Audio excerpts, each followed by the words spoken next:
ರಾಜ್ಯದ ಹಲವೆಡೆ ಬೆಳ್ಳಂಬೆಳಗ್ಗೆ ಲೋಕಾಯುಕ್ತ ದಾಳಿ. ಮೈಸೂರು, ಬಳ್ಳಾರಿ, ಕೊಪ್ಪಳದಲ್ಲಿ ಲೋಕಾಯುಕ್ತ ರೇಡ್ ಆಗಿದೆ. ಮೈಸೂರಿನಲ್ಲಿ ಇಬ್ಬರು ಅಧಿಕಾರಿಗಳ ಮನೆ ಮೇಲೆ ದಾಳಿ ಆಗಿದೆ. ಪಾಲಿಕೆ ಉಪ ವಿಭಾಗಾಧಿಕಾರಿ ವೆಂಕಟರಾಮ್ ಮನೆಯಲ್ಲಿ ಶೋಧವನ್ನು ನಡೆಸಲಾಗ್ತಾ ಇದೆ. ಮೈಸೂರಿನ ಸಿದ್ಧಾರ್ಥ ಬಡಾವಣೆಯಲ್ಲಿರುವಂತಹ ನಿವಾಸ, ಜಂಟಿ ನಿರ್ದೇಶಕ ಮಂಜುನಾಥ ಸ್ವಾಮಿ ನಿವಾಸಗಳಲ್ಲೂ ಕೂಡ ಪರಿಶೀಲನೆ ಮಾಡಲಾಗ್ತಾ ಇದೆ.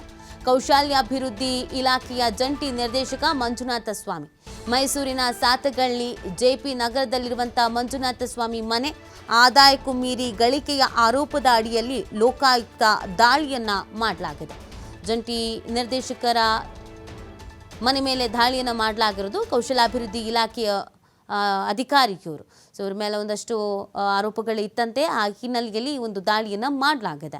ಸೊ ದಾಳಿಯ ಸಂದರ್ಭದಲ್ಲಿ ಏನಾದರೂ ಮಹತ್ವದ ದಾಖಲೆಗಳು ಸಿಕ್ಕಿದೆಯಾ, ಎಷ್ಟೊತ್ತಿಂದ ದಾಳಿ ನಡೀತಾ ಇದೆ, ಇನ್ನು ಎಷ್ಟು ಹೊತ್ತುಗಳ ಕಾಲ ದಾಳಿ ನಡೆಯುತ್ತೆ, ಇದೆಲ್ಲದ್ರ ಬಗ್ಗೆ ಮಾಹಿತಿ ಸಿಗಬೇಕಾಗಿದೆ. ಇವತ್ತು ರಾಜ್ಯದ ಅನೇಕ ಕಡೆಯಲ್ಲಿ ಈ ರೀತಿಯಾಗಿ ಲೋಕಾಯುಕ್ತ ದಾಳಿಯನ್ನು ನಡೆಸಿದೆ. ಆದಾಯಕ್ಕೂ ಮೀರಿ ಆಸ್ತಿ ಗಳಿಕೆ ಮಾಡಿದ್ದಾರೆ ಎನ್ನುವಂಥ ಆರೋಪದ ಅಡಿಯಲ್ಲಿ ಈ ಒಂದು ದಾಳಿಯನ್ನು ಮಾಡಲಾಗಿದೆ.